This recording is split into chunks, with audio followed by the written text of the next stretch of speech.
legends have come out of the old West. Some true, túlélte ezt a csatát valaki. Igen, egy csecsemő és egy kicsi maci. Azt is beszélik, volt rá példa, hogy ilyen kis árvát, ha élve találták, felnevelték a győztes apacsok. Nem tudni pontosan, mi volt az ok, hogy a könyörületük itt csődöt mondott. Now many times Indians have found little babies and brought them up as their own.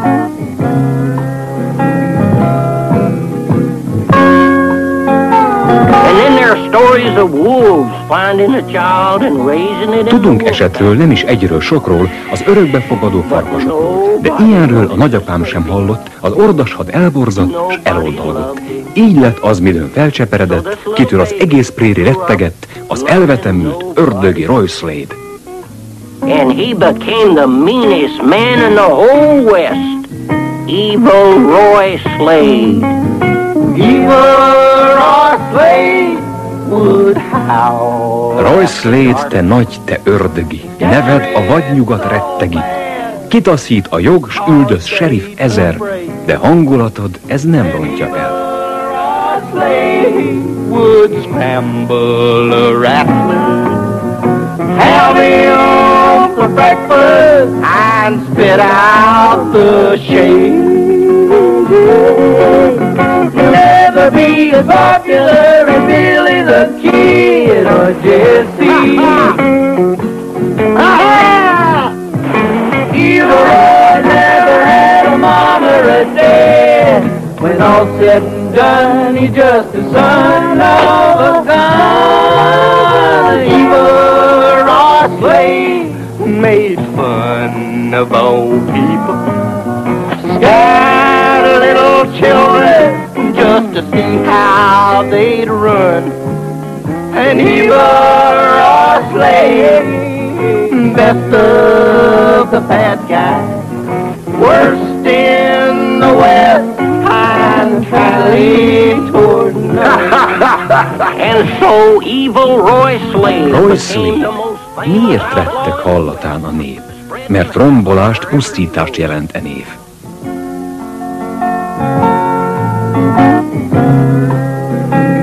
Oddly enough, most of the things that Evil Roy destroyed was the property of one fella, Nelson L. Stew, president of Western Express, powerful, ruthless, and kind of short. És végül a Laredo-ba tartó szerelvény kifosztása. Slade és bandája elvitt $50,000, valamint a mozdony sípját. A sípot? Ellopta a mozdony sípját? Azt mondják, Slade gyerekes örömét leli a síp hangjában. Vissza a távíróhoz, és derítse ki, hogy hol van most a fickó, igen, és milyen bankok vannak a környéken. Örömét leli a síp hangjában. Castor, ez a gazember tönkretesz engem, ha nem kapom el hamarosan. Tudod, sokak szerint túl öreg vagyok ahhoz, hogy én vezessem a Western Express-t. Még jó, hogy te megértesz engem. Háló, Nelson bácsi! Háló, Nelson bácsi! Ha elkaptad Roy Slade-et, akkor mondhatod, hogy háló, Nelson bácsi! Addig takarodj a szemem előtt gyáva. Nem vagyok gyáva, Nelson bácsi.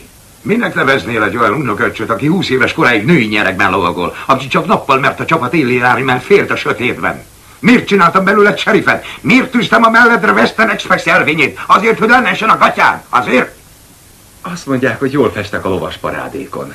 Nem azért vagy itt, hogy nézzem a parádézásodat, hanem hogy elkapsz Slade-et. Ó, épp itt a legújabb hír róla. Itt a vele, és ezért írtam Csengetnek. Nyitom az ajtót. Ez a neve, te hülye! Megkértem Csenget marsalt, hogy nyugállományba vonulás ellenére ez a válasz. Hát, elég határozottnak látszik. Visszautasított. Majd találok valaki mást. Egy bandita nem döntheti csődbe a Western Express. Én vagyok a Western Express. Én magam vezettem a nyugati vonal építését keleti otthonomból. Nézd meg ezt a kezet, ezt a csonka mutatóját. Tudod miért csonka? Tudod? Mert elkopott a távírógomb nyomogatásában, az útmutatásban, hogy hogyan építsünk új vonalakat a fehér és indián területek között. Hogy ne tudnám? A tábortüzek mellett gyakran énekelnek a csonka mutatóujról. Igen. Csonka mutató ujjam, jeleket kopom. Csonka mutató ujjam, munkában elkopott pofabem. Itt van azoknak az állomásoknak a listája, amelyek környékét Slade veszi. Köszönöm vissza, Táviróz, azzal az egészséges mutatójával. Na nézzük, hol is lehet. Terítsük ki a térképet.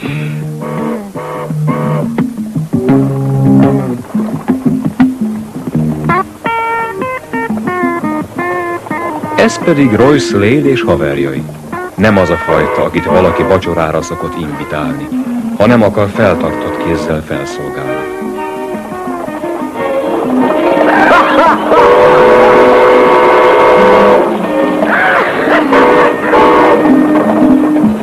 Sípolj tovább, plébános! Kedvelem a hangját!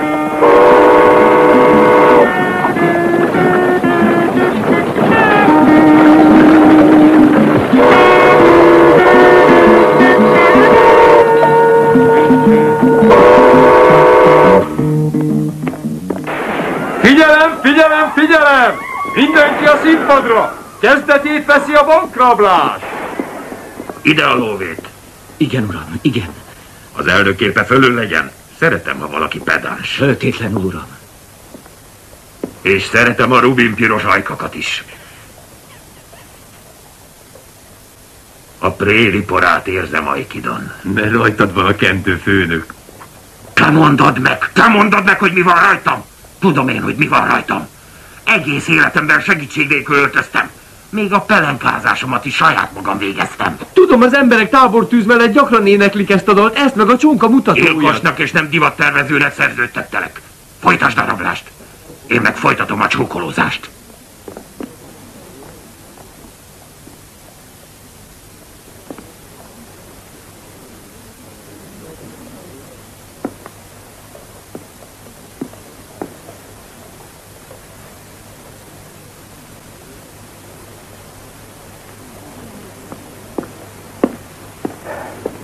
Rakd bele ebbe mindent, amit csak lehet. Testvérem, nem éreznéd óra nélkül jobban magad? Halleluja! Nem valaki főnök! És akkor azt mondtam neki, Isten hozta magukat, soha jobbkor. Tudom, hogy ez kicsoda, maga Betsy Potter. Láttam a képét az újságban, amikor megnyerte az idei szépségversenyt. Megtiszteltetés kirabolni magát.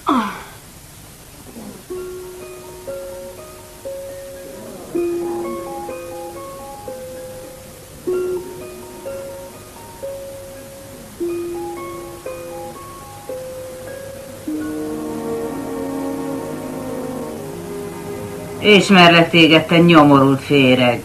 Te ördögi Roy Slade vagy. Mindig megtisztel, ha felismernek. Maga hát az a hírhet ördögi Roy Slade? Ha csak magára nézek, elszomorodom. Nem tetszik a szerelésem? Azt hittem Frankó Gönc. Azért vagyok szomorú, mert annyi gonoszság van a szívében. A szívemben, a kezemben, a szememben, és legtöbb a lábamban. Imádok rugdosni. Betsy, nehogy arról ábrándoz, hogy megtéríted ezt a préri farkas. Megöletem ezt a némbert, hogy nyugodtan beszélgetessük. Kérem, ne! Kalóz, zárd be a raktárba. Igenis, főnök, gyerünk meg, kulcsa, még finom vagyok. Éppen csókolóztam, ami kell a jó közérzetemhez rabláskor. Most te következel.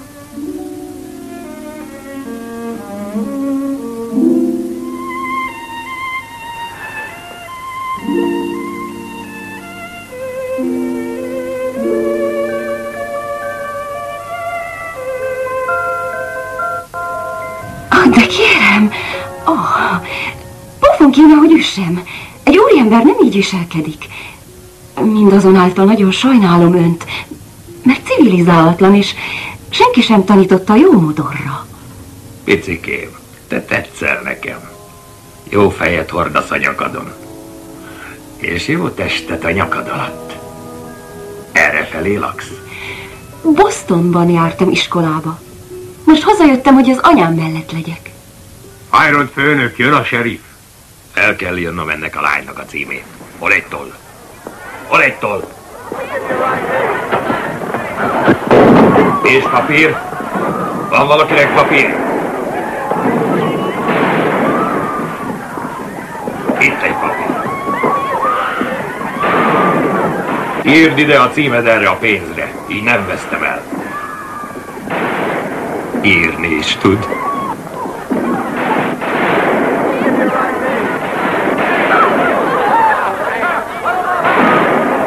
Oké, fiúk.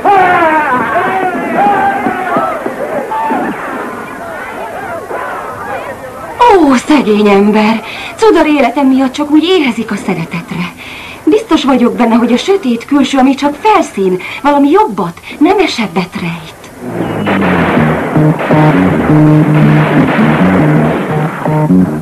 Ott maradt az új tollam.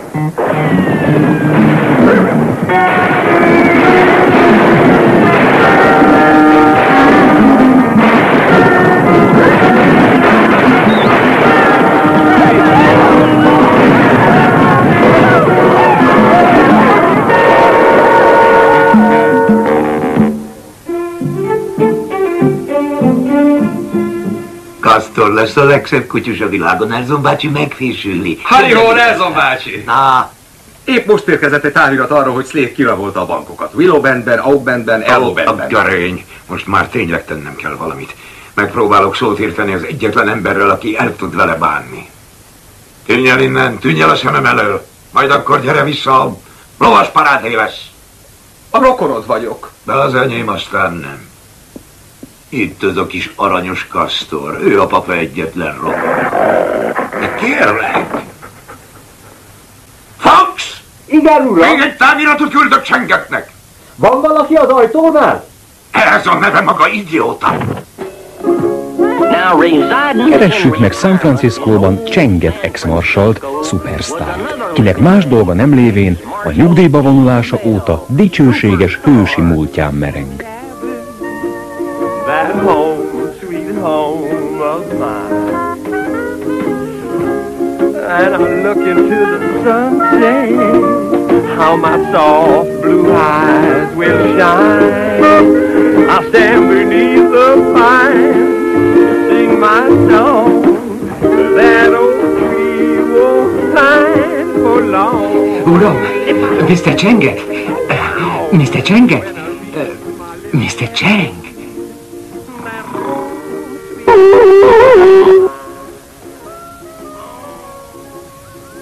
Milyen tisztelt Mr. Csenget!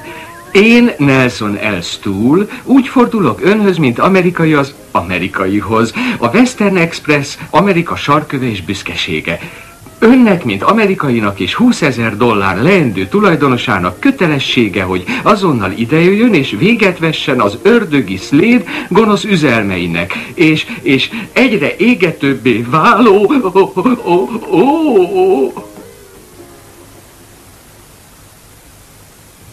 Közben rejtek helyén az ördögi Roy. Mindjárt kint van a golyó, Roy.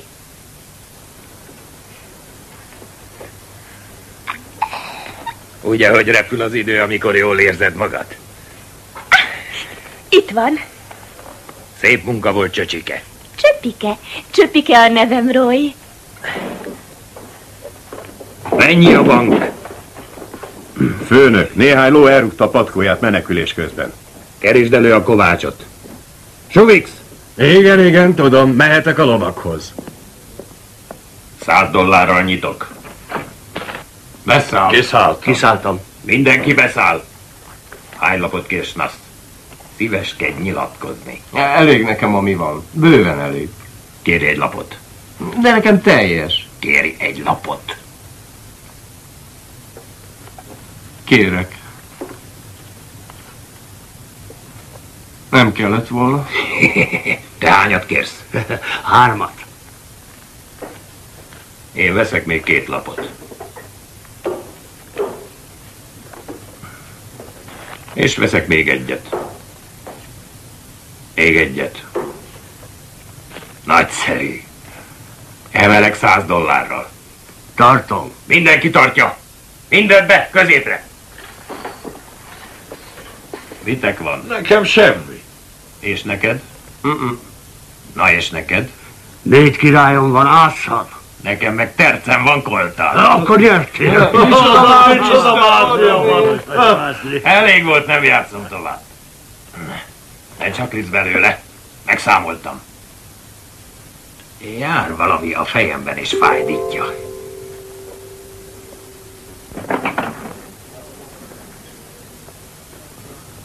Tudom, hogy mi fájdítja.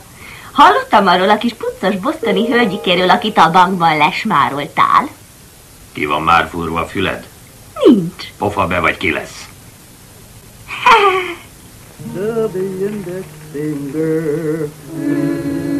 Csonka mutató új jeleket kopog. Csonka mutató új a munkában elkopott. Csonka mutató új leadott millióm tititát. Csonka mutató új, mint hangszer muzsikál.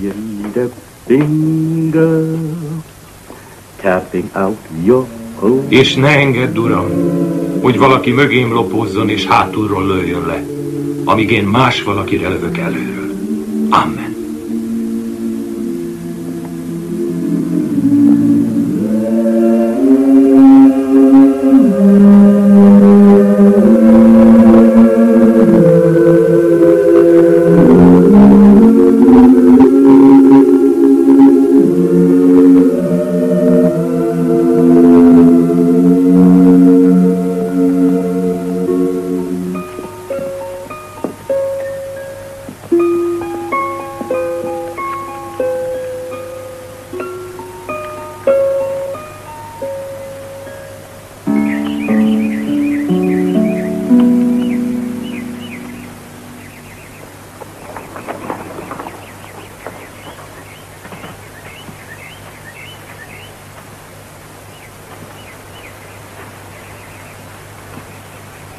Hogy nézek ki? Egész csinos vagy, főnök. Tetszeni fog neki ez a csorba fogad. Meg a golyónyom a füleden. És a kötélnyom a nyakadon. Vannak bájos volásaid. Igen, ezért rakták ki mindenfelé a képemet.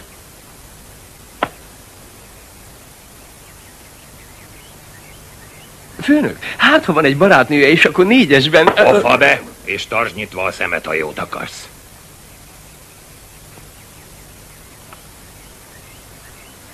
Ki vagyok? Jaj. Hello, éppen erre jártam. Megijesztettem? Nem nagyon. A legtöbb embert megijesztem. Tényleg? Igen. És azt hiszi, hogy az öröm nekik? Nem tudom, sohasem kérdeztem tőlük. Olyankor általában sikoltoznak, nincs sok idő a csevegésre. Miért? Nem tudom, csak most kezdem megismerni. Igen? Na jó, mennem kell. Várjon! Üljön le egy percre.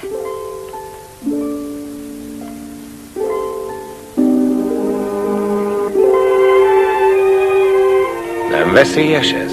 A cimborák közül néhányan már találkoztak ezzel a micsodával. Hát persze, hogy nem veszélyes. Maga senkiben sem bízik.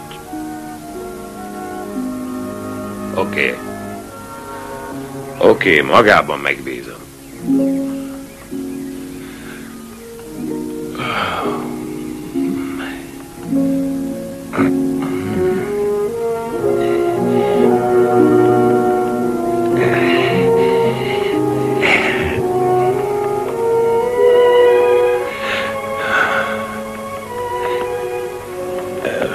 Tudja, én nem tudok semmit sem mondani, ha nincs mondani való.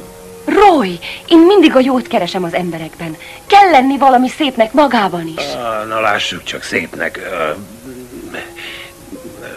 Hallja, elég nehezet kérdez. Egy emlék. Egy boldog pillanat. Hát, van valami. Valami van. Tegnap, amikor megcsókoltam. A nyavaja törje ki, nem tudom, hogy mit is jelent az, hogy szép, de én akkor máshogy éreztem magam, mint máskor. Gondolom, hogy ez volt az a szép. Én is így éreztem. Azt hittem, gyűlöletet fogok érezni a karjaiban, de sokkal jobb és szebb érzés volt, mint bármikor. Szóval, baby, rohadt alak vagyok, de jól csókolok. Nem, ez sokkal több volt annál. Persze egy csókból nehéz megítélni. Akkor hát meg kéne próbálnunk még egyszer. Hát nem is tudom, alig ismerem magát. Tegnap kényszerített rá, Ha de most... megnyugtatom magának, az oldalába nyomhatom a csövemet. Nem. Csináljuk úgy, ahogy szokás. Nosza.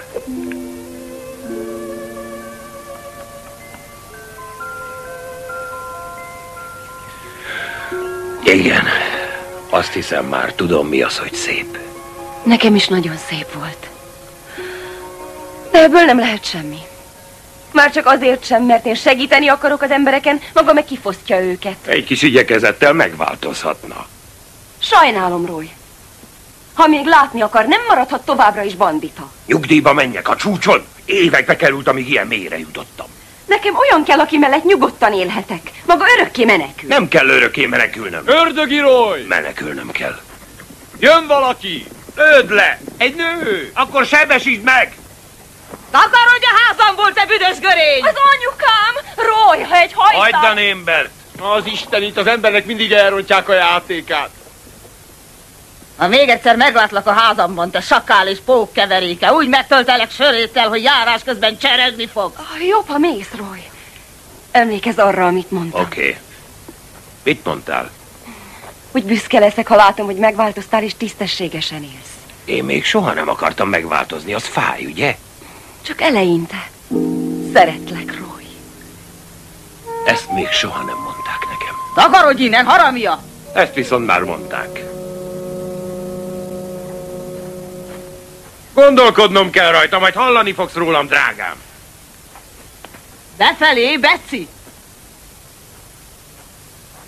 Mi tartott ennyi ideig? Bemutatott anyukájának.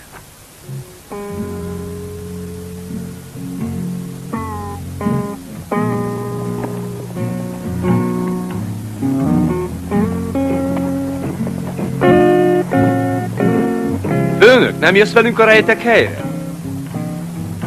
Majd reggel. Előbb beszélek néhány gyerekkori barátommal.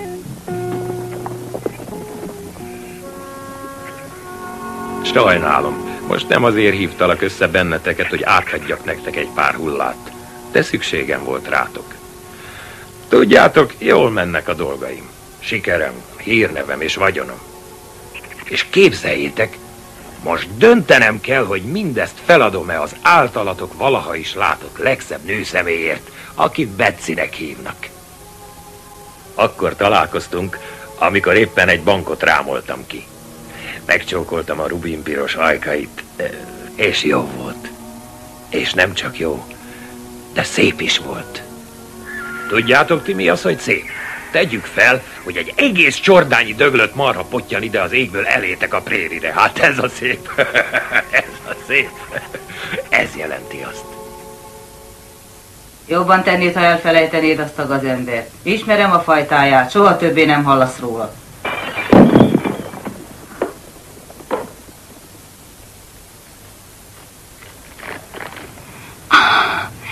Szeretlek és eljövök, érted?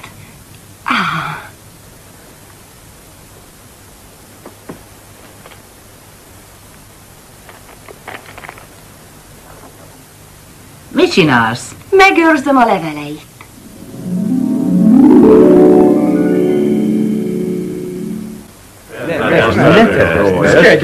Ugye vicces? Szépen kérem, ne tedd ezt le. Elég legyen, nincs több vita, döntöttem. Eloszlatom a bandát, szétosztjuk a zsákmányt, én kiveszem a részemet és úgy... Persze, a dalatos fehér galéros iskolát vagyunk. Te ne beszélj így Betsyről. De Roy, én neked adtam az ifjúságomat. Én szeretlek. Beláthatod, hogy nem hagyhatsz egyedül. Igazad van. Na fiúk, kinek kell a csöcsi? Nekem. Kérem, nekem. Te akarod csöcsikét? Elég aprócska vagy. Nem, uram.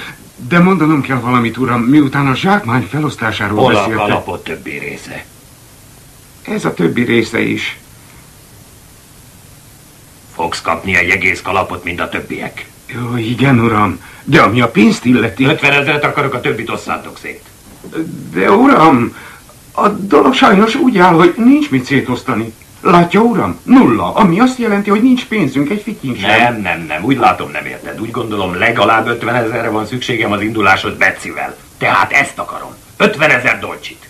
Uram, én ezt szívből kívánom magának. De nincs pénzünk. Nézze meg a rublikákat. Ezek a kiadásaink. Elpazarolt golyók. Több mint $300 kerül minden egyes városi lövöldözés. Aztán nézze meg ezt. Folyó évben $7000 viszkire. Nincs egy vasunk sem.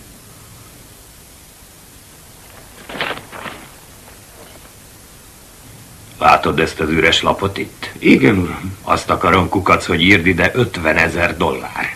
Írjál egy 5-öst, És annyi nullát, hogy kereken $50,000 legyen. Igen, 50 000.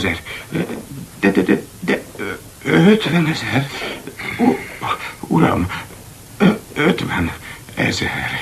Imádom, ahogy ezeket a nullákat írja, és hogy fönn összeköti őket. Szerintem nagyon kedves. Nagyon pedás munka.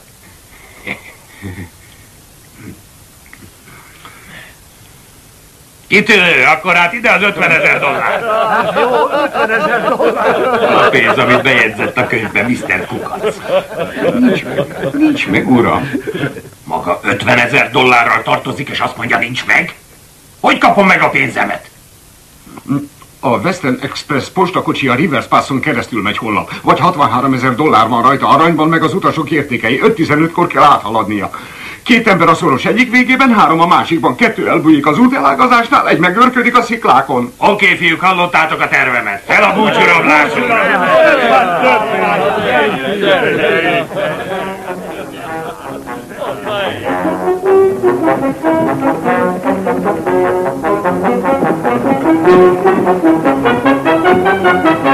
Úgy van, Mr. Stool, ördögélője az embereit a szoros 2 oldalán állítja fel. Drágám, el sem tudom mondani, hogy mekkora szolgálatot tett a Western Expressnek.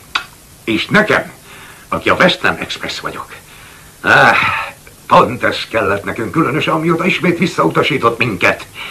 Mr. Csenget. Ki Csenget? Senki, ez a neve.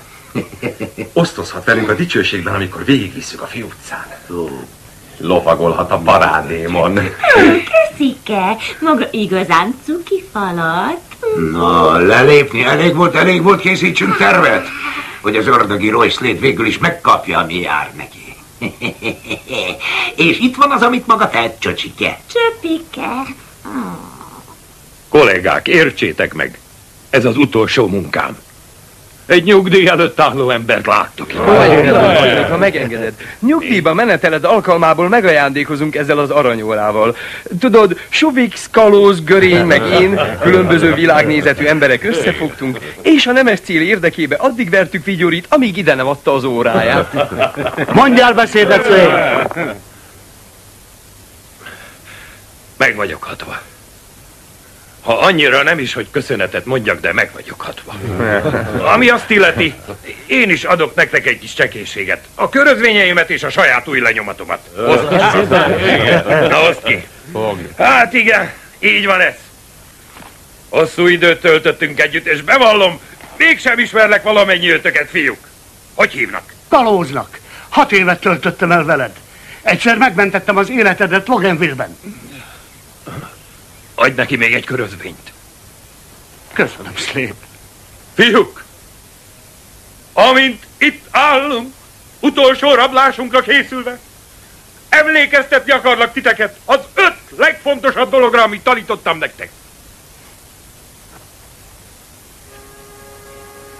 Szellemesség, leleményesség, alattomosság, durvaság és erőszak. Mindez együtt úgy hangzik, hogy Slade! Slade! Munkára fel!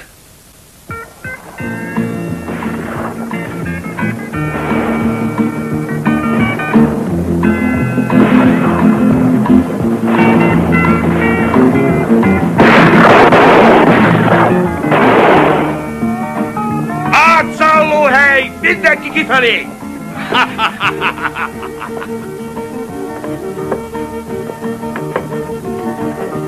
Még sose láttam ennyi plecnit együtt. Hova mennek ezek? Sheriff gyűlésre? Egy postakocsi tele frankó gyerekekkel. Ez megfekszi a gyomromat. Hé, még törpéik is vannak. Ez már aztán tényleg több a soknál. Nincs esélyünk, főnök. Nyilvacskám! Ezzel az alakkal szembe ne volna.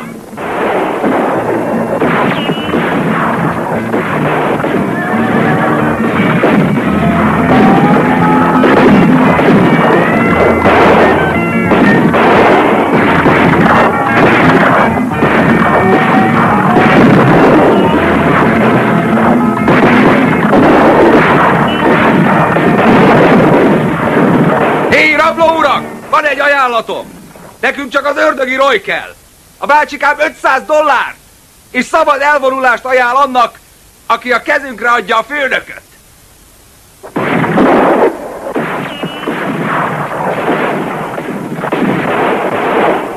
Ne aggódj, főnök, én kitartok melletted.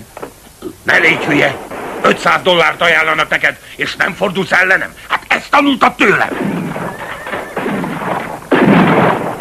Megcsíptük magát, Mr. Ördögi. Szíveskedjék azonnal a földre dobni a fegyverét. Oké? Okay?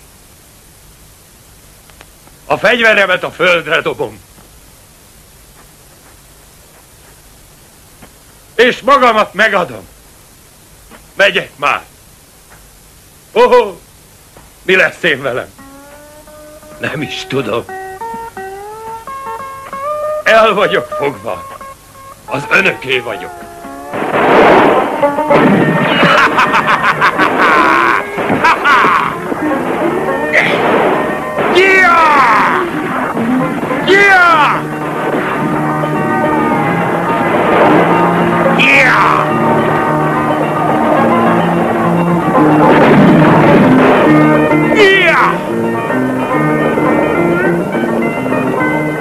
Szállj le a hátamról, kisfiú!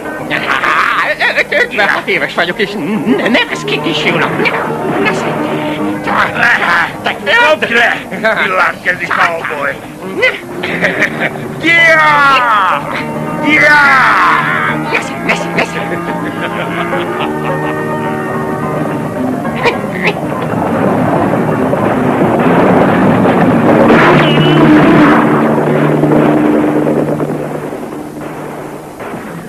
Várj! Ne lőj le! Lóra van szükséged, hogy elmenekülhess. Tőlem kaphatsz egyet. Tied a paripám cserébe az életemért. Én nem üzletelek. Hát csak rajta. Úgy sem életez már.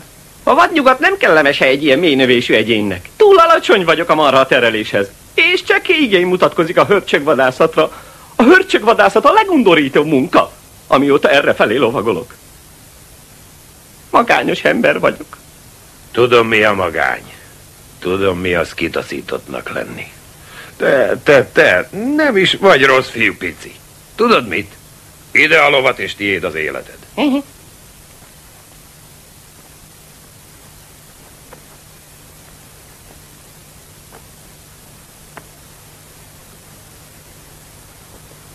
Úgy összeverted a fejemet, törpike, hogy duplájára dagadt. Az az én kalapom. Ne élj vissza a szelítségemmel, picigyem. Még egy ilyen kalaptrükk, és besúvasztalak a pisztolytáskámba, hogy ott fulladsz. Na, hol az a táltos?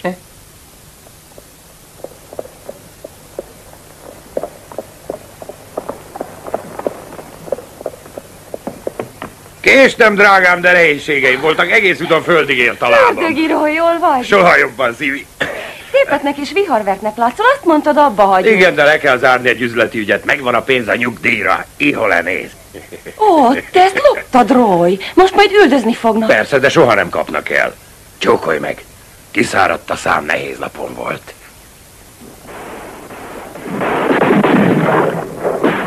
Talán fáradjunk bejebb, ott kényelmesebb.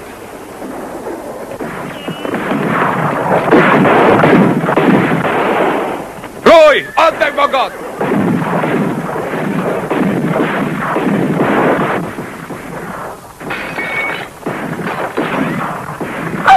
Abba kellene hagynod az örökös menekülést, meg lövöldözést. Ebben a témában nem a legjobb pillanatban vetett fel a problémát.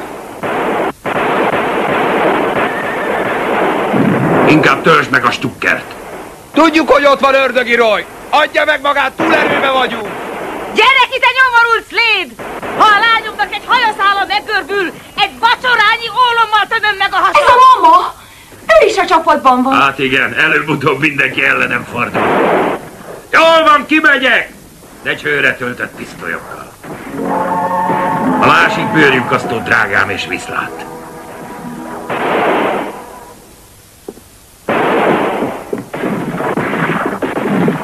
Pif, paf, paf, paf!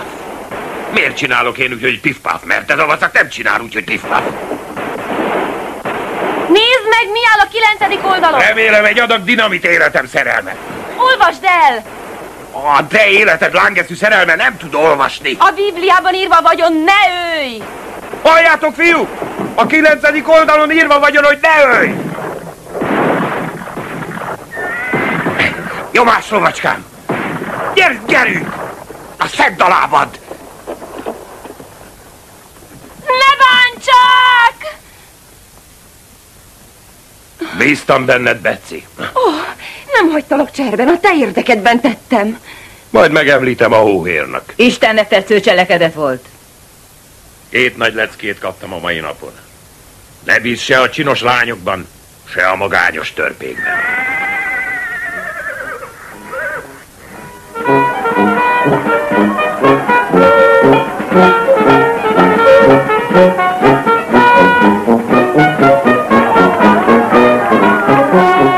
Remélem, jól festek a lovamon. Ez már aztán parád. Azon a napon veszem fel az új ruhámat, amikor szédet akasztják. Akkor fogom felvenni.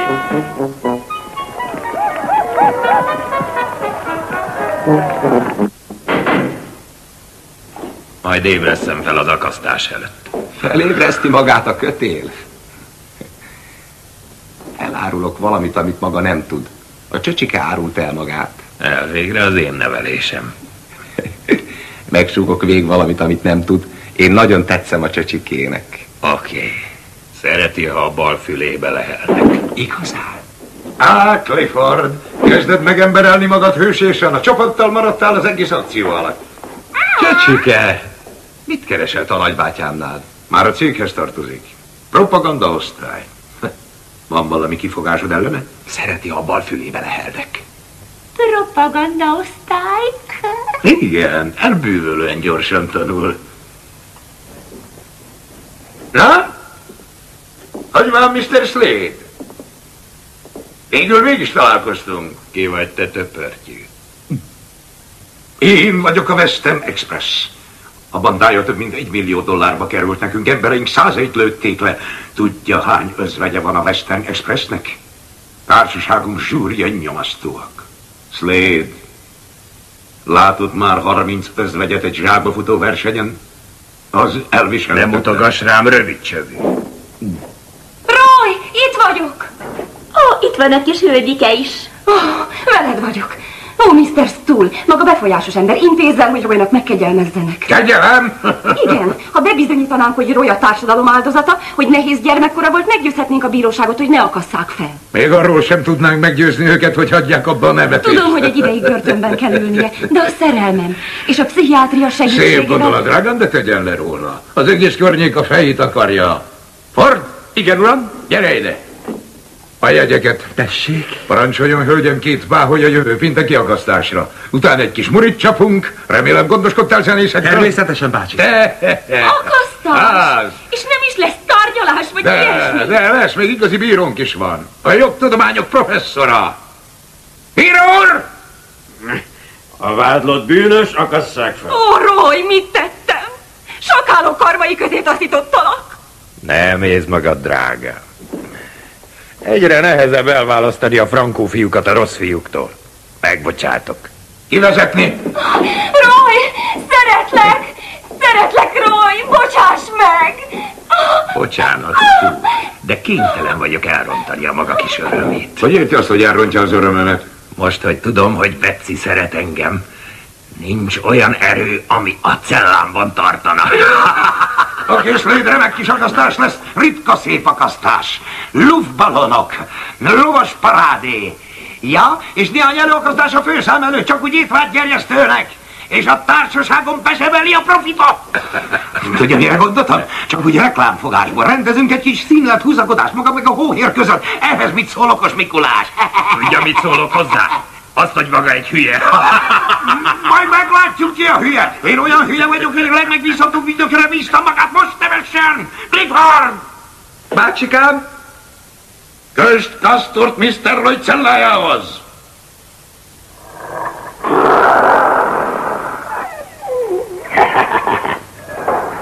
Hé, Lou, elhozod a feleséget holnap az akasztásra? Hát persze, becsomagolja nekem meg a srácoknak az ebédet, aztán rögtön jövünk Mise után.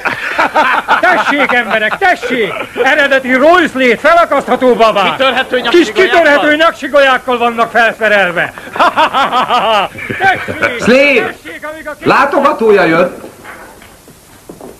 Egy női ruhás férfi. Mit akarnék én egy női ruhás férfitől? Roy, ő a pap. Ó, még sohasem láttam ilyet, amióta kétágú vagyok. Bocsánat, anyám. Vagyis atyám. Ez a ruha mindig megzavar. Szeretnéd megvallani bűneidet, mielőtt meghalsz, fiam? Nem áll szándékomban meghalni, de azért csak jöjjön be. Szívesen könnyítenék a lelkemben, mielőtt feleségül veszem Betsit. Na lássuk csak. Ha jól emlékszem, igazán nagy bűn 4 éves koromig nem is követtem el. Engedjenek ki, ezt én nem bírom tovább hallgatni. A 20. születésnapomnál se Holnap lesz a nagy nap, Slade. Emberek ezrei csődülnek a maga akasztására. Minden jegy elkelt. Képzelj, a város minden szállodája megtelt. Mindig is a közönségnek játszottam. Erre tessék, uraim, erre parancsoljanak. Ezek kik? A panoptikumok igazgatói, drágám, a világ minden részéről. Mr. Stool viaszba öntett halálod után, szívem. A kis csonkaujjúnak van üzleti érzéke. Nézzék ezt a profilt. És a fogaimat. Hé, Clifford! Még az utolsó vacsorámhoz sem oldozzák ki a kezemet. De nem ám, Slade. És most csukja be azt a gonosz száját. Épp azon töprengek, hogy milyen kalapot viseljek, amikor a vitófa alá vezetem magát. Ó, ezt nagyon szeretem. Kérdés, vegye a lobamhoz.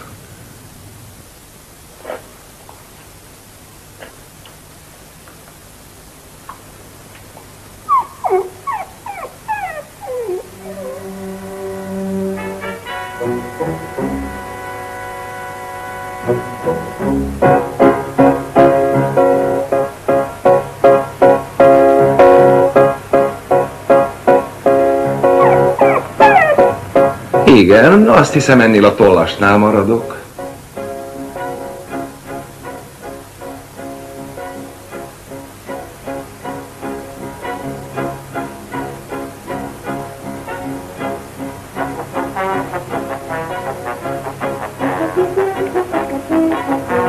Ezt majd szolgasd be ki. Finom, mi? Csócsál csak, mint az én hús. Csócsált.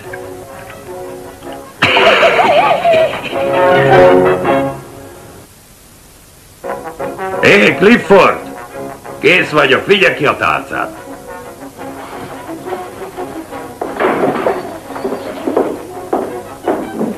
Mi ez a hang már megint, Mr. Slade? Mit képzel magáról? Drágám, én egész életemet és a mutatójam felét a társaságnak szenteltem, és most nyugdíjazni akarnak. Tudja mit, Mr. Nelson? Mit? Ez gyalázat. Igen, ez az. Majd egyik éjszaka csak úgy szórakozásképpen megmutatom magának az aktákat, amiket... 2 nagy leckét kaptam ma. Sose bízzál egy hülye unokaöcsben és egy nyálzó buldogban.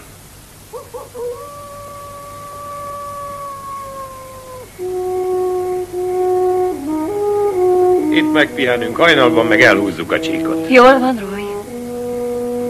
Milyen jól festesz a régi rongyaimban. Van egy trikóm is, amit később felpróbálhatnál. Ó, Roy, milyen lesz az életünk?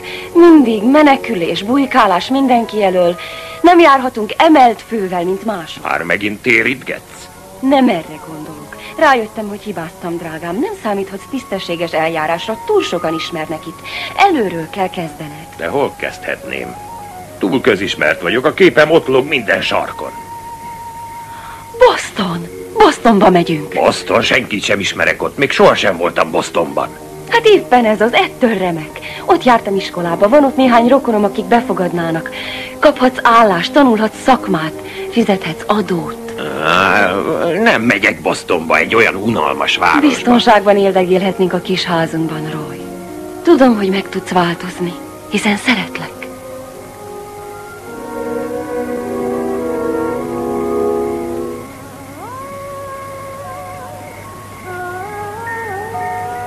és szép házak vannak Bostonban. Házon belül a retyó. Megváltoztatnád a nevedet és mindent. Soha senki nem találna meg. Megváltoztatni a nevemet? Vadonatúj név, vadonatúj élet. Vele.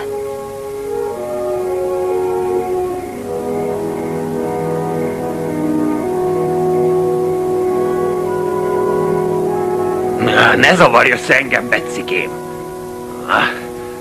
Gyerünk aludni, majd még gondolkodom rajta. Jól van, Roy. Te vagy a férfi. Ez a lány mindig úgy meggondolkoztat. Még hogy egy vadonatúj név. Az ördögi John Ferguson. Nem jó. Az ördögi Fred Nolan. Nem.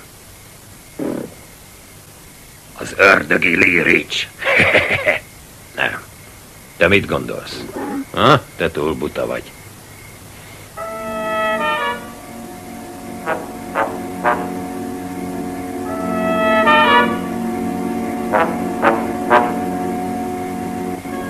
Rajta van a kalapja. Szerencsénkre. Egyszerre lövünk.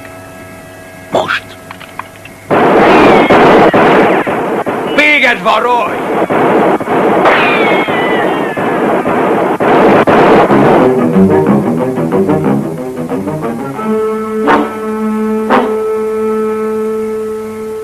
Betsy! Betsy! Betsy! Emberek! Ez nem Slade! A lányom Bostonba szökött azzal a Slade-del. Boston? And I look into the sunshine, how my soul... Mr. Csenget, keressük magát, uram. Csenget? Uram! Maga is ilyen muzikális lélek. Keresik magát, gyönyörű álmodozó. Elnézést kérek, hogy magasztos lényét zavarom, Mr. Csenget, de a bácsikám Nelson Stool küldött. Ugyanis megtudtuk, hogy az ördögi Roy Slade Bostonban van. Ön nyilván szívesen menne Bostonba, mivel az annyira kultúrál. Tele van parkokkal, múzeumokkal. Ó, és a Bostonban soha nincs meleg. Még itt szinte perzsel a hőség.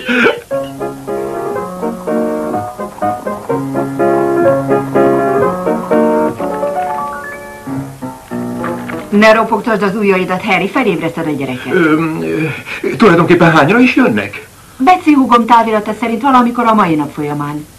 Menekülés közben elég nehéz pontosan betartani a menetrendet. Ez nekem nem tetszik. Miért kell nekünk befogadnunk egy banditát, egy rablót, egy bűnözőt? Én sem nyafogok, ha az anyád jön hozzánk. Alice, azért ez egy kis különbség. Tudod, mi származhat ebből? Már itt is vannak. Gyere, van egy ötlet. Micsoda? Lepjük meg őket. Ne, ez szomárság, semmi értelme. Majd meglátod, milyen remek Nem látok ebben semmit szellemeset. Lehet, hogy az egész rosszul fölszólni. Nem szeretem az ilyesmitet, a gyereket dolgok. Meglepetés! Én nem akartam, én ellene voltam. Fújj le! Alice! Harry! Kuku! Csapda!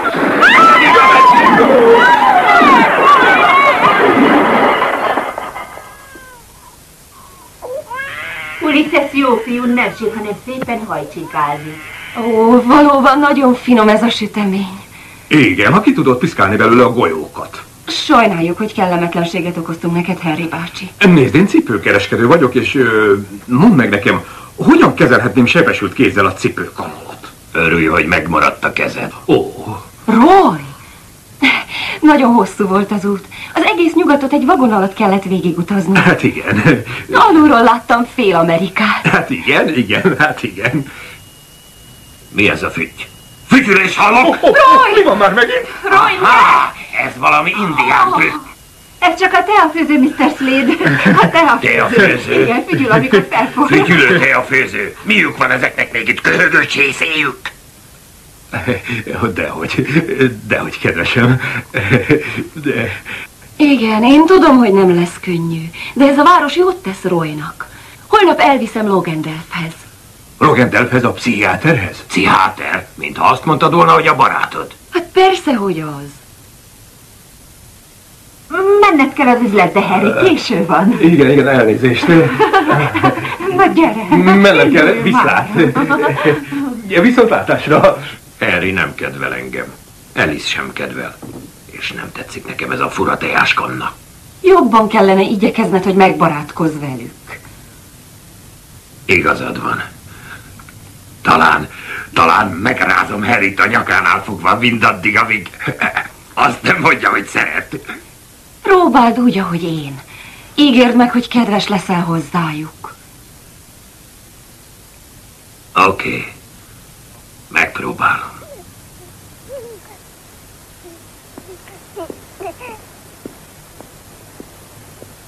Kós!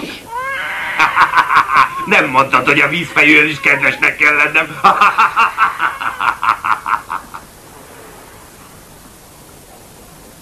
Valahogy nem szeretem ezeket a furcsa ruhákat. Olyan röhelyes formájuk van. Roy, kérlek, ülj le. Logan minden percben itt lehet. Már a liftben is zavarba hoztál. A fenébe is. Sose voltam olyan szobában, ami mozog. Meg akartam tudni, ki csinálja, hogy föllemegy. Úrisak voltak azok a pasasok felemelt kézzel. Na, így tetszel nekem.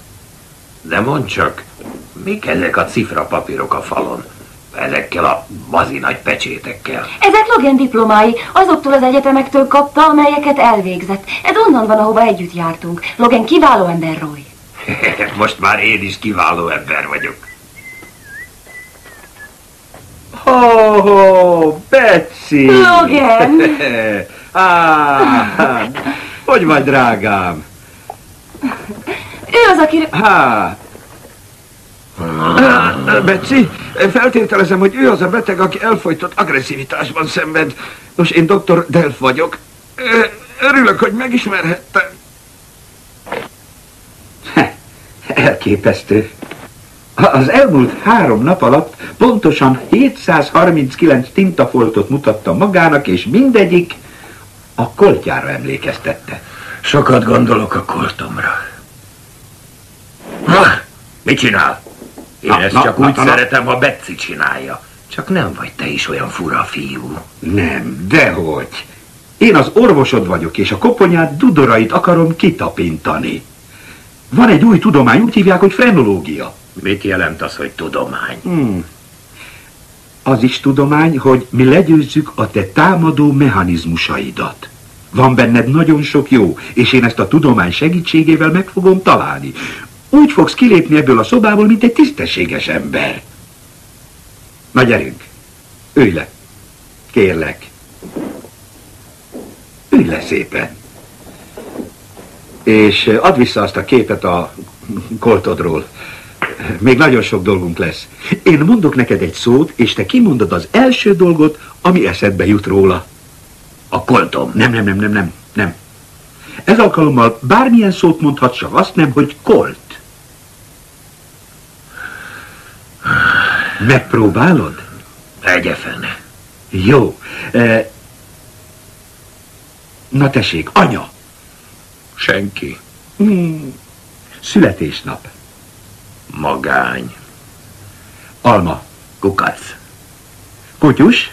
Veszettség. Azt hiszem, még nagyon sok dolgunk lesz. Ez egy szép babaház. Nagyon jó, Roy. Ez a sok B betű nagyon trükkös. Na most nézzük a számtant. Ha neked van 6 almád, és a szomszédod elvesz 3-at, mi marad neked? Egy halott szomszédom meg 6 almám. Otthon? Rejtekhely.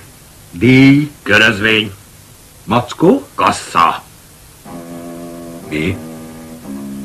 Semmi, jöhet a következő Mit kérdés. mondtál a mackóra? Semmit sem mondtam. Te Roy, az Isten áldjon meg. Tudnunk kell, hogy mit mondtál. Következő kérdés. Kezdek. Fel. Istenem. Csak próbálgasd, Roy. Próbálj sírni. Ha csak egyetlen könnyet tudnál ejteni, az segítene. Nem tudom, hogy kell. Akard erősebben. Magányos ifjúságod volt. Se otthonod, se barátod, semmi melegség, se szeretet. Kaktusz a pelenkádban. Ez az! Végre egy könycsepp! Gyógyulóban vagy! Nem akarom, hogy bárki is sírni lásson. Hé, ez az én tárcám. Nem lehet mindenből egyszerre kigyógyulni. Te, ha hozzányúltál a mama fényképéhez, megöllek.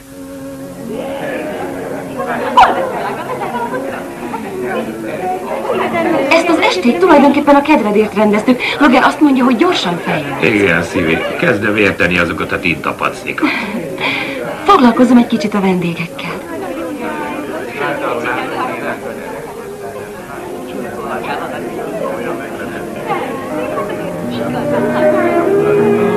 Vedd ki azt a bazi nagy hegedűt a lábad közül. Itt hölgyek is vannak. De uram, ez egy... feltűnést. Dugd az állad alá, hogy jobb társaságban a hegedű játszani szokás. Gyerünk! Azonnal.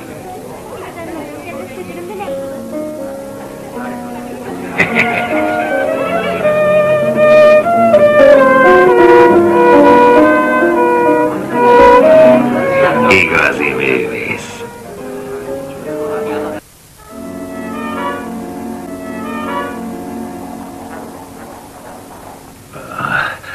Nem bírom megtenni. De igen, nem bírom. Meg kell tenned, Roy. Ez az utolsó próba. Azt akarom, hogy letedd a fegyvereidet, és keresztül menj a szobán. De nem bírom. Én sehová sem tudok menni fegyver nélkül. Még szükségre meg nő. Nincs szükséged rá, Roy. Tedd le őket, és menj. Ó, Roy, próbáld. Tedd le a koltjaidat.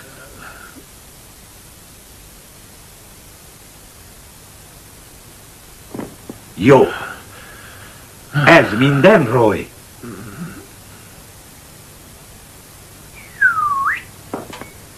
Van még valami? Ó. Más nincs? Oké, biztos?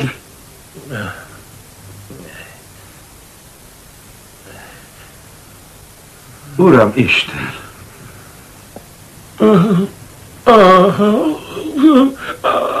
Nincs több fegyver, nincs több. És most? Gyere! Gyere felém! Gyere felém, Roy! Indulj el és járj! Járj! Roy! Nem tudom megtenni. De igen, tudsz, igenis tudsz, csak akarnod kell. Akard, Roy! Kelj fel és járj! Gyerünk! Gyere felém! Nem, mert rongy vagy! Egy gyáva nyomorult, gyáva patkány! Tipogya! Nyavajás gyáva rongy, aki azt sem érdemli meg, hogy a hátán hordozza a föld! Akit neveztél te gyávára? Roy! És Roy, sikerült! Fegyver nélkül jártál! Sikerült. Csak ugyan fegyver nélkül jártam. Igen, Roy. Tudtam, hogy meg tudod tenni. Rég gyanítom, hogy ez egy olyan fura fiú. Lehet, hogy pszichiáter vagy, de akkor is elment az eszed. Nem alkalmazhatom szépen. Hidd el, ha mondom, hogy alkalmas a tisztességes munkát. Nem hiszem. Kérlek, Harry bácsi, mint családtagot kérlek, segíts Roy Slade-en. Segítsek? Azt akarják a rokonaim, hogy törvényen kívülieket alkalmazzak. Nézd, ez egy családi vállalkozás, ami a vevők bizalmán nyugszik. Hogy fogadhatnék fel egy bűnözőt? Gondolod, hogy valaki föl kell egy reggel és így szól, kéne egy ló, veszek Harmia Joe-tól? Vagy meg kéne javítani a tetőt? Megkérdezem Rabló Ricsit, hogy mennyit számol nekem egy tetőjavításért? Ez pont olyan. Roy már nem bandita, Mr. Már nem? Sokat segíthetne a tudománynak, ha egy sanszot adna neki. Ki tudja, talán még szobrot is emelnének magának. Szobrot? Miért ne? Nekem? Igen. Nem, kizárt dolog. Csak Nyarka generálisoknak szoktak szobrot állítani. Egy hatalmas cipő lehetne a talapzat, és rajta a felirat. Harry Fern a férfi, akinek szíve volt. És nagy szobor lenne, nagyon nagy, magas, nagy. Monumentális.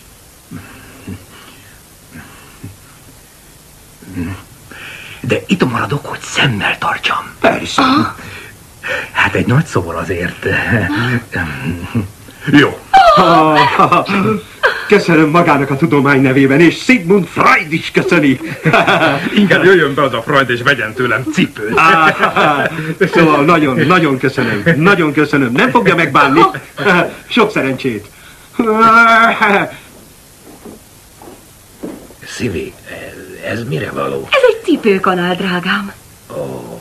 Hát, ha egyszer kanál, akkor miért nem evésre használják? Nézze, ez egy szerszám, ami arra szolgál, hogy felhúzzák vele a cipőt. Látod, Harry bácsi, tényleg fejlődni akar. Istennek nem akar feljönni.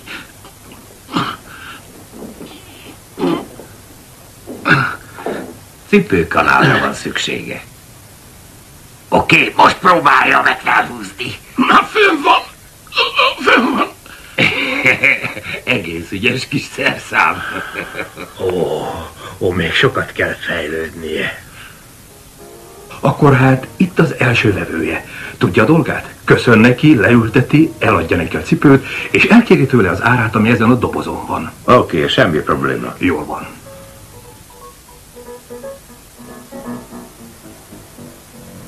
Hello, ez egy jó cipő, ide a lóvét. Jöjjön csak. Üljön le, kedves uram, üljön le. Nem lehet így lerohanni. Üljön le a sámlira és szolgálja ki. Nem lehet, hogy ő üljön a sámlira és én a székre. Rühellem, ha háttal vagyok az ajtónak. Nem, magának kell a sámlira ülnie. Oké. Fedezzen.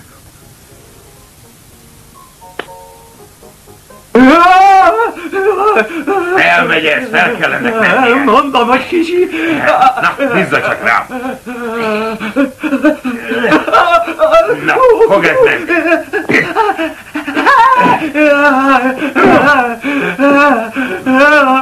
Ne próbáljuk mégis az előbbi. Nem, az túl nagy. Túl nagy? Na, majd megoldjuk.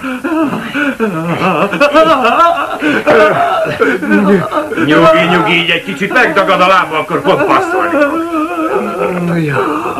Jó.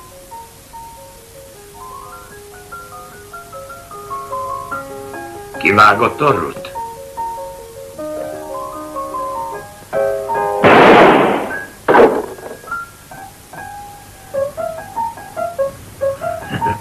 Imádni fogja, valódi marhabőr. Hazafelé menet hallani fogja, hogy bőg. Tudja, kezd belejönni, mint hóhér az akasztásba. Nem szeretem ezt a kifejezést, de azért köszönöm. Úgy tűnik, sikerült megfékezni a temperamentumát, de a nagy próba ma délután lesz. A legkeményebb vevőnk. Senki sem keményebb az ördögi Roynál. Na, még nem ismeri Claire Beckendorfot. Nem, ez nem az én színem. Már a szivárvány minden színét megmutatta. De hát mit csináljak, ha egyik sem igazán nekem való? Na várjon, ezt még egyszer megpróbálom. Nem, semmi értelme. De mégsem jöttem teljesen hiába. Van kint a kocsiban 6 pár, amit visszahoztam.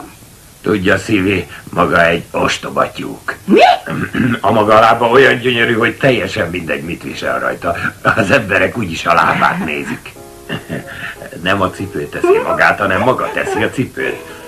Sok lányt láttam már, de maga szebb, mint a kolt csövény csillogó napsugár. Kis sízelgő, tudja, az első pár nem is volt olyan rossz, ez pedig kifejezetten szép. És csomagolja be azt is.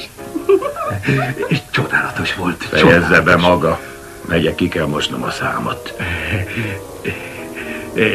Nagyon derék fiú.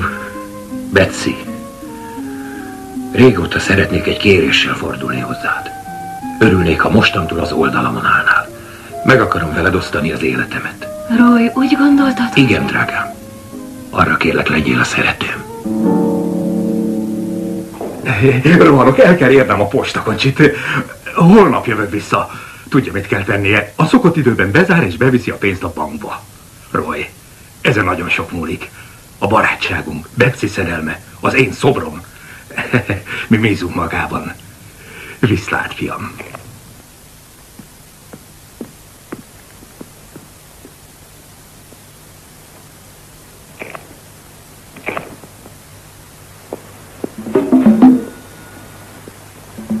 Roy, ezen nagyon sok múlik.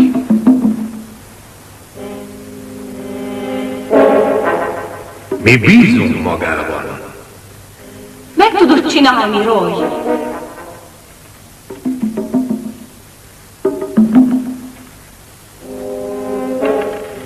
Kutyából nem lesz szalonna. Aki rabló, az mindig rabló marad.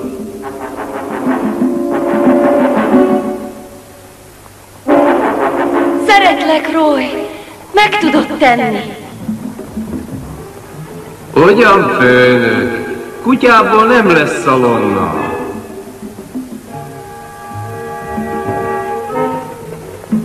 Olyan büszke vagyok rád, Roy. Ördögi Roy.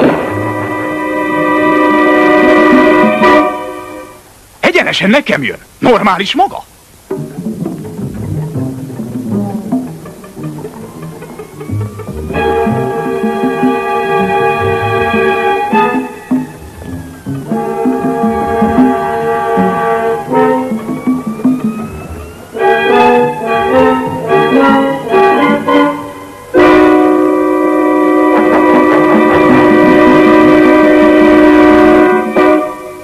Mi történik a pénzzel, miután átadtam magának? Lekerül a pincébe, uram. Közvetlenül a pincébe?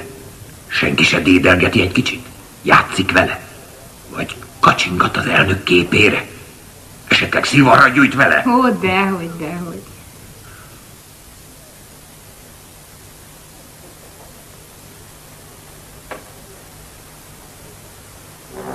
Kigyógyultál a szerzésvágyból. Kutyából nem lesz szalonna.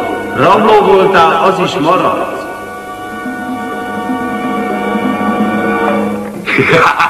Fel a vancsokkal! Kereket fel mindenki! Visszaadni a pénzemet. Pontosabban visszaadni mindenki pénzét. Olyan büszke vagyok rád. Pofa be! Nem mondtam semmit.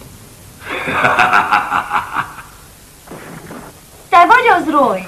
Megpróbáltam, Szili. Megpróbáltam, de nem sikerült. Ez a rendes élet nem nekem való. Dögunalmas. Az én elképzelésem a 9-től 5-ig tartó munkáról az, hogy 9 ember kirabol 5 bankot. Én nem tudok így élni. Én sem tudok így élni. Roy, te elben, mint a gyerek malasz Szívi, én ha gonosz vagyok, akkor gonosz vagyok. Ez nem búcsúzás. Ne tégy semmi olyat, amit én nem tennék. Ne tedd! Ó, Roy! Slade kirabolt egy bostoni bankot. Nyugat felé menekül. Ez alkalommal alaposan felkészülünk, igaz, Kastor? Hogy készülünk fel, bácsi? Úgy, hogy téged kiadjunk, te pipogya fráter. Ismét táviratoztam Csengetnek. Nyitom az ajtót. Ez alkalommal valami érdekesebbet ajánlok a dalalómarsalnak, mint pénzt, sokkal érdekesebbet, amire biztos, hogy ráharap. 1 napot nem kiírva átnéztem a Western Express aktáit, és végül megtaláltam Csenget marsal gyenge pontját. Térdre kényszerítem ördögi Roy Slade-et. Bebizonyítom az egész világnak, hogy én vezetem a Western Express-t. Állunk ki. Kérem, ez a Nogáleszi vonat? Ez nem a Nogáleszi vonat, ez az én magánvonatom. Leszállne vonatomról ki innen. Tűnés, tűnés! Egy-kettő, hordják el magukat! Nyugodj meg, drágám, lehet, hogy a mi vonatunk nincs meg, de legalább minden újunk megvan. Oh. When I reach my little cabin, that home, sweet home of mine.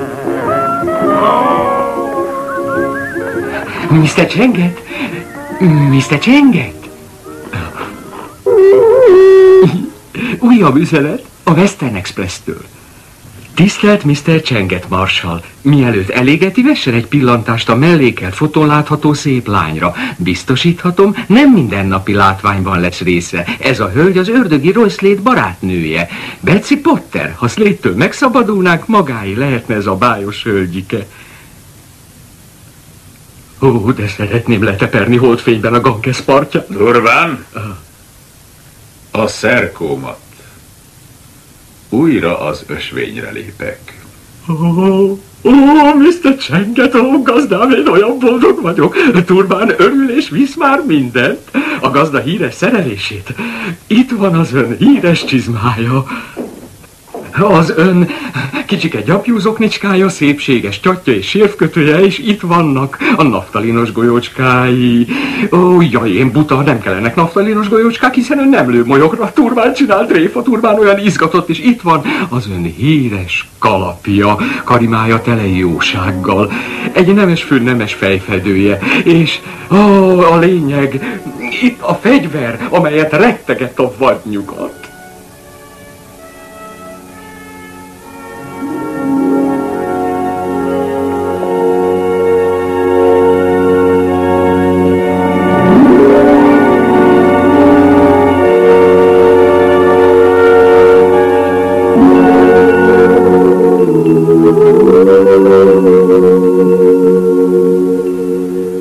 Két magyaróval indultam. Én megemelem egy kesudióval. Oké.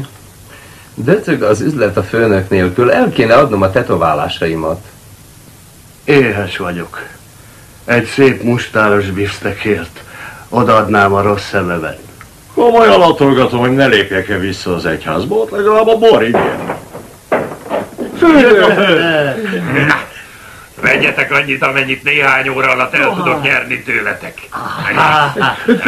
Főnök, Isten hozott, hogy újra itt van. Abba hagyni! Az egész bandám fura fiú lett. Nem,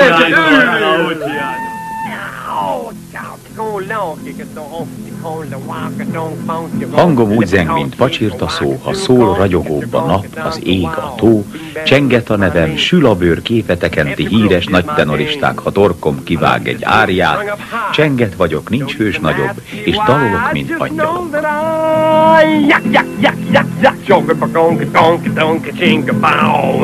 Catching crooks is my game. Lip-a-tong, cheek-a-wack-a-doo-kong, kick-a-chong-ka-dunk-a-wow. Well, hello, Mr. Ugly.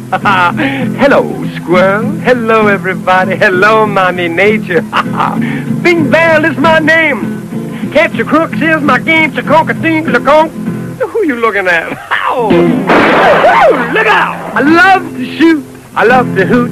I love to sing. I love to... People Roy, look out, look out.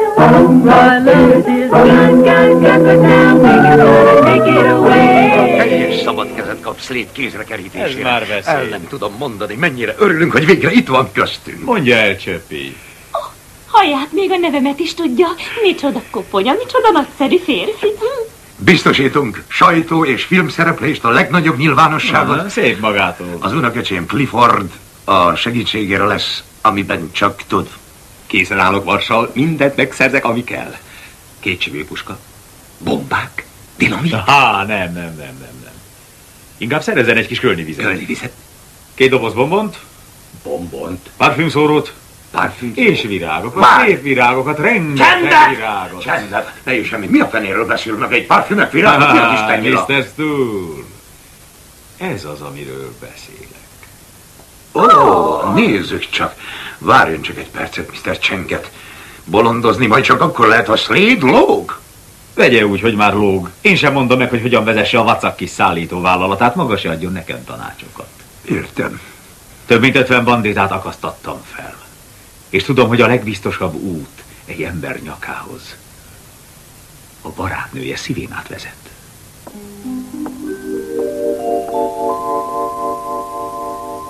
Soha sem tudtad leplezni az érzelmeidet. Már majdnem sikerült, mama. Roy a legjobb úton volt.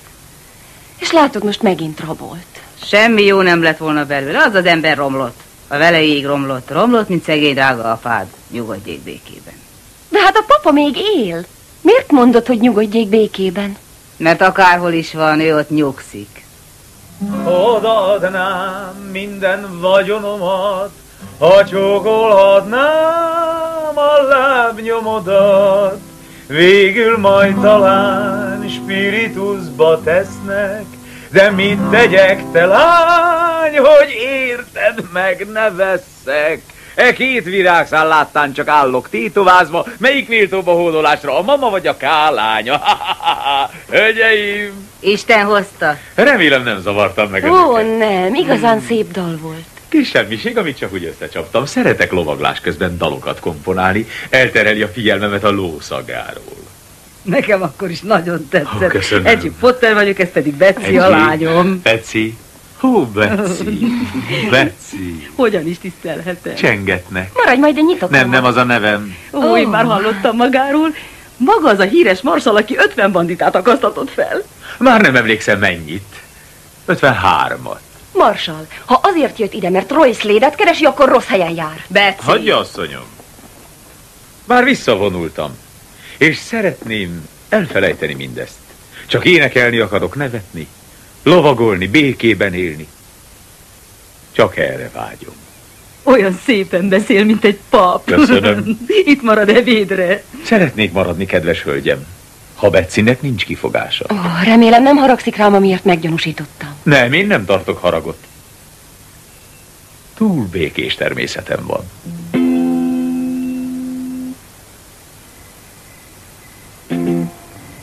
Milyen szép gitár, mindenhová magával hordja. Ahová csak megyek. A végzetes nap óta, amikor megmentette az életemet. Az életét? Igen. Éppen a Crystal Palace-ban ültem Willow Run-ban, amikor valami gazfickó rám lőtt. A golyót a gitárom lefékezte. És ezzel megmentette az életemet. Úgy őrzöm ezt a gitárt, mint egy erekjét. Ó, milyen szép. A golyót is őrzöm, mint erekjét. Ez meg a fegyver, amivel a gazember rám lőtt. Szintén kedves erekjém. A szék, amivel ültem, a pohár, amiből ittam, erekjék. Úgy igyekeztem begyűjteni őket, hogy közben majdnem elvéreztem. Milyen sok érzelem van magában. Igen, rengeteg, ha úgy adódik. Mint ahogy most is. Meghallgatná egy dalomat? Ó, boldogan. Volt egy lány, akit... Ó, bocsánat, Betsy, elfelejtettem biztosítani.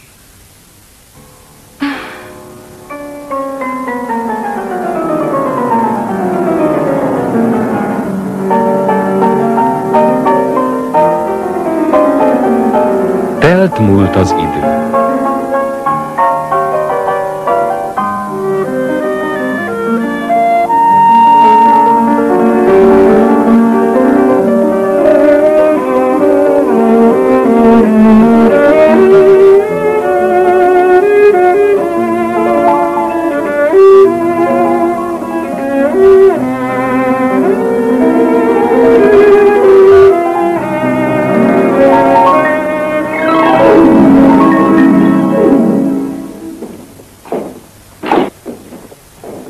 Az üzlet prímán megy. Igen. És a főnök? Még mindig elveszett szerelménkesen. Szeret.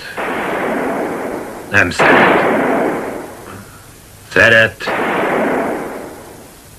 Nem szeret. Ördögi Roy! Ördögi Roy! Mi van? Hol a főnök? Mi baj? Ördögi Roy! Láttam valamit az újságban, amikor a városban jártam. Talán érdekel. Igazán? Mit írnak? Hát talán jobb, ha magad olvasod el. Hadd ide.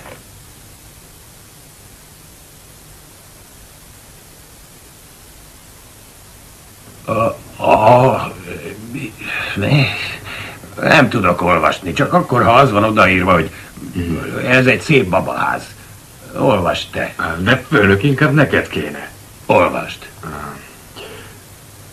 Olvasd? Olvasd. Olvasd? Én olvasom. Mrs. Eggy Potter bejelenti leányának, Betsynek és Mr. Chengeknek San Francisco híres daloló marsaljának házasságkötési szándékát. Az esküvői szertartás a Szent Kunigunda kápolnában.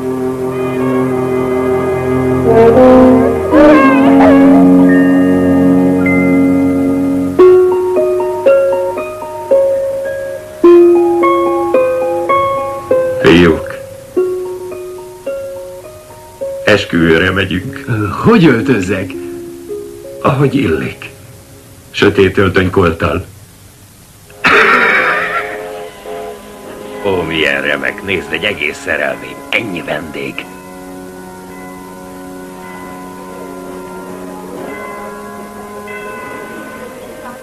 Ebben esküdtem apáddal. Az volt az utolsó eset, hogy elvitt valahová. De Még mindig arra az ördögi Roy Slade-re gondolsz. Elrontanád az életedet, az az alak nem jó semmire. Kivéve a csókolózást. Abból ítélve, amit láttam, Csenget is jól csókol. Igen, mama, de letehetné közben a gitárját. Csíkos a bőröm a húrjaitól. Szegényként. Hogy áll az új frakkom? Remekül. Csak egy új fej kéne hozzá. Biztos abban, hogy az ördögi Roy Slade eljön az esküvőre? Hogy ne jönne? Hát mit gondol, miért tetettem be Betsy képét a lapokba? Egyébként a sajátomat tetettem volna be. El fog jönni, és ha igen, akkor a derék vőfélyek, vagyis az embereim szitává lövik. Ravasz! Értik a tervet, emberek? Mikor a papa nászné felé fordulva megkérdezi, ellenzi-e valaki a házasságkötést? Egy ember feláll és azt mondja, igen. Akkor kezdhetnek lövöldözni. Apropó, hol a gitárom? Ó, a gitár, gyorsan a gitár, gyorsan, mozogj már! Na. Meg van töltve? Mindig, kedves uram. Egy koltos esküvő minden bizonnyal krónikákba illő eset. Pofad be!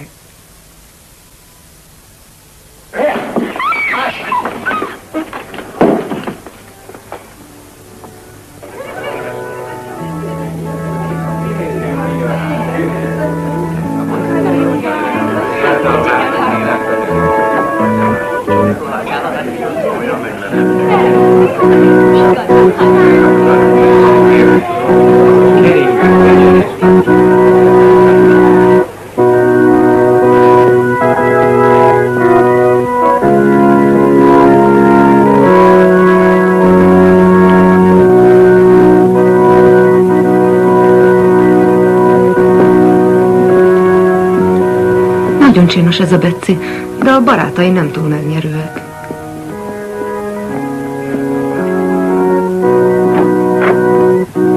Elég volt a musicból. Az esküvőmön jó magam játszom. Most állnak ők oltár elé, ajkukon zeng hallat, és ó.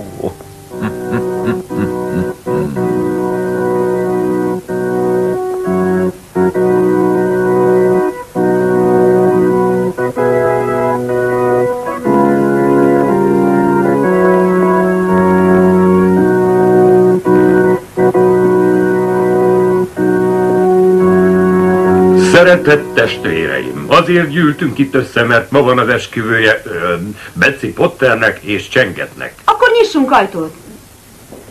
Ez a neve. Betsy, akarod-e férjedül a jelenlévő daloló marsalt? Akarom. Nem akarod. Nézd, te sátán, mit tettél az arámmal? Csak nem az én arámra gondolsz, te ding-dong.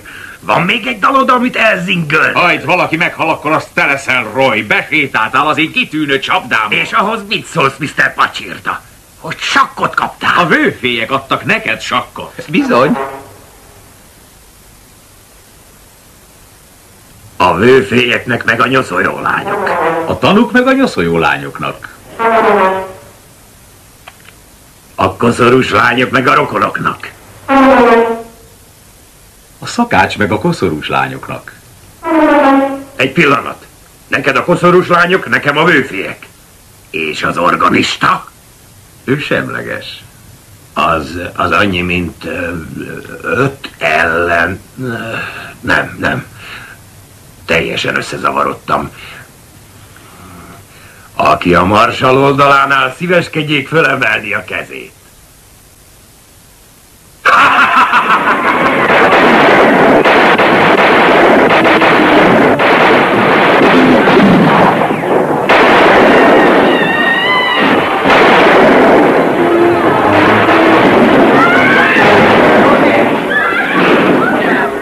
Jó színben vagy, drágám. Gyerünk, Szili.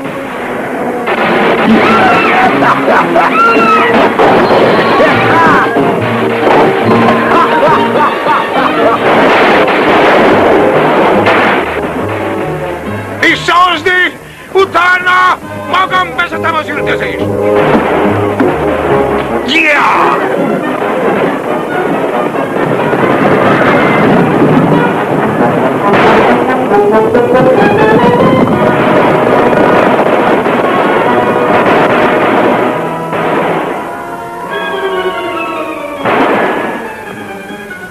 anyák mindig sírnak.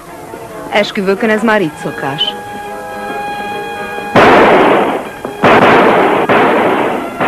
Ó, köszi.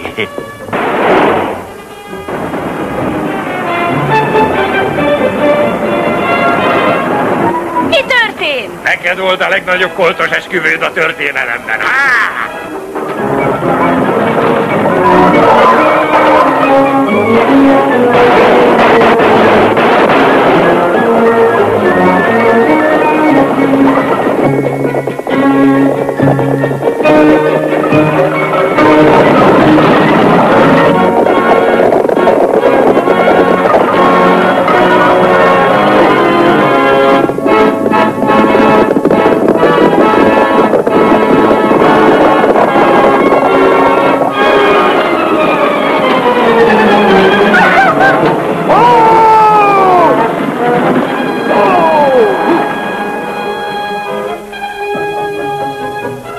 Pillanat, drágám!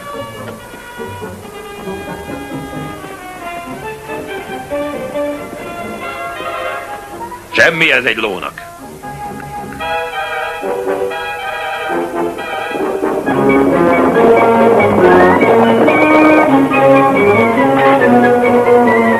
Mit csinálunk? Átugorjuk? Igen. De Roy, én csak vicceltem. Szívi, ilyesmivel sose viccelj. Képtelen erre ez a ló. Én tudom, hogy képes rá. Állatok közt nőttem fel. Te ló, ha átugrod ezt a szakadékot, akkor holnap bemutatlak egy szexis és tüzes palominói kancának. De ha nem, akkor holnap már virsli lesz belőled, és kilóra mérik ki a húsodat a helybéli lómészárszékben, világos? Most már menni fog. Indulás!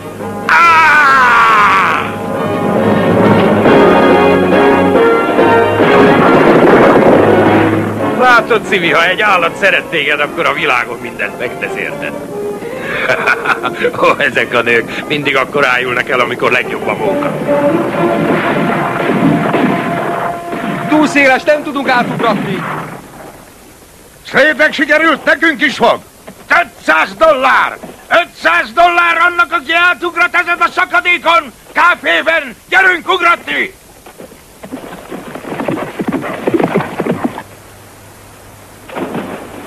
Következő!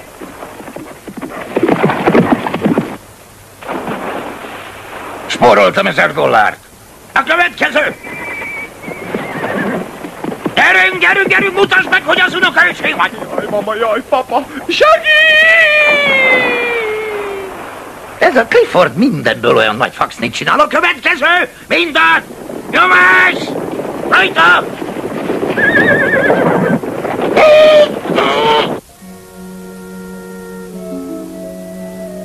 Ébredj, drága szívem.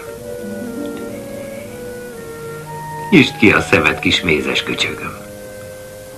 Tér már magadhoz, göndörfürtöcském. Ébredj, csillagvirág! Beleestünk a folyóba! Nem. Átértünk és fölébresztettelek. Ó, csúnya Roy Slade, elrontottad az esküvőmet. Szívi, nem adhattalak annak az énekes madárnak. Te csak úgy felkaptál és magaddal hoztál. Mi az esküvőre mentünk, veszélyes lett volna vacsorára is ott maradni. Mégiscsak jelenthetek valamit neked, ha ennyi kellemetlenséget vállaltál. Hát persze, drágám. És tudom, hogy te is szeretsz. Mi egy pár vagyunk. Ó, Roy, Bostonban már majdnem sikerült. Semmi közöm Bostonhoz, én ide tartozom, ahol egyszerű a rablás. Soha sem érted meg, Roy. Igazán úgy érzem, az lesz a legjobb. A búcsút veszünk, és csak emlékezünk az együtt töltött időkre. Ó, Betsy! Komolyan beszélek. Ó, Bet, én... Na jól van. Adj nekem egy búcsúcsókot. Én pedig megesküszöm, hogy utána elengedlek.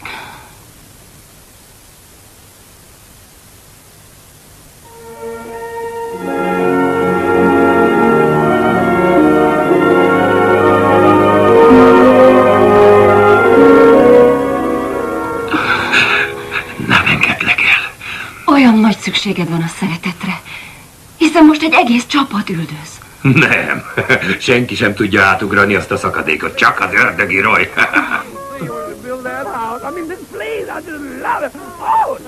Van benne valami szívóság, ami tiszteletet ébreszt.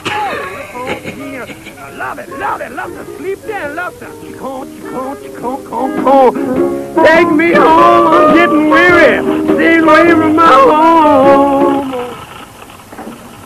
Dobja el, Mr. Slade!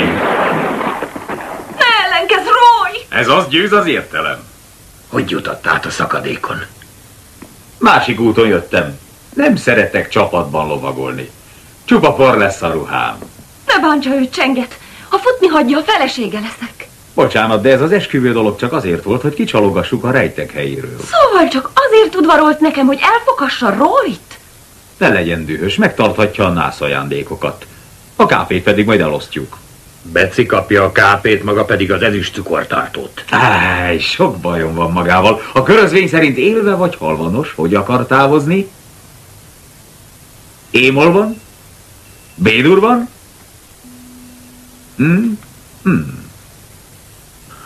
Beci... Mindig hazudott, ahányszor csak megcsókolt. És én különben sem szeretem, ha lágyan csókolnak. Dobja el a gitárját, maga zenebóc. Bocsánat. Ne öld meg, Roy. Nem ölöm meg. Sokkal kegyetlenebbet találtam ki. Mi az? Telelövöm a gitárját ólommal. Ne! Ne, Slade, ne! Az egyetlen, amit valaha is szerettem. Az egyetlen, Slade! Az egyetlen! Magamon kívül. Zutty. Ezt hallgass meg. Csenget a nevem. Hogy tehetted ezt, Slade? Piszkos a kezem, de mégis tisztán megyek el. Tiszta léleknek tiszta hely kell. Zsivár világ, amelyben éltem.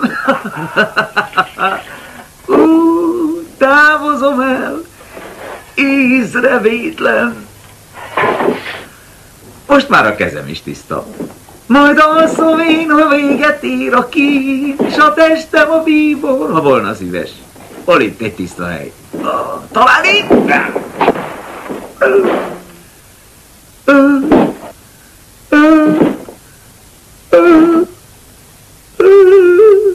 Született showman. Bal jóslatú érzés ébred a szívemben. Teremtőm, kezébe kell lelkem letennem. Meghalt. Biztos, hogy nincs benne még egy hattyúdal? A rúcsák törte szét a szépség mesteri dongáit. Bár kívántam mindig ilyen szép happy endet, úgyis mondhatnám halál. Úgy látszik, ezt gitárral kell előni. Slade! Besétált a csapdánkba! Jöjjön kifele mentészel, 3 percet adunk rá! Miért adta ki 3 percet, bácsi? Mert annyi idő alatt megszáradnak a fegyvereink.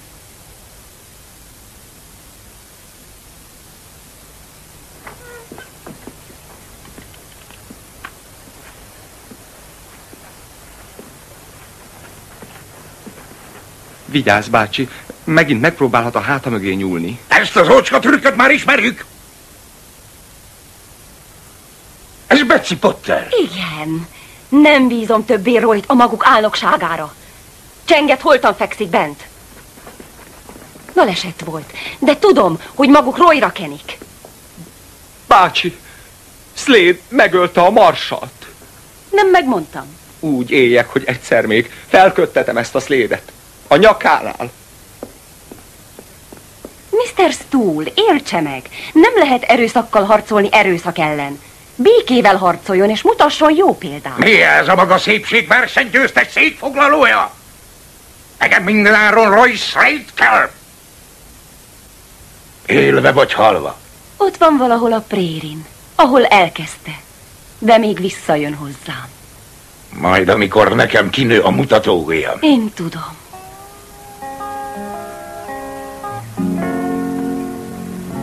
És amikor visszatér, arra szentelem az életemet, hogy tisztességes embert faragjak belőle. Én meg arra szentelem az életemet, hogy halott embert faragjak belőle. És már megint bottal üthették a nyomát. Ruhacserére rávett kis menyasszonyát, ha nem is végképp, de faképnél hagyta. Slován, mint szélnek szárnyán szállt nyugatra. Nem ismert soha senki több ilyen vakmerő ördögöt, talpig férfit, ki lepipált akárkit, ha bár itt fura fiúnak öltözött. Even dressed like one of them funny boys. Rotten and raunchy. Fine place for no man, say Divorce.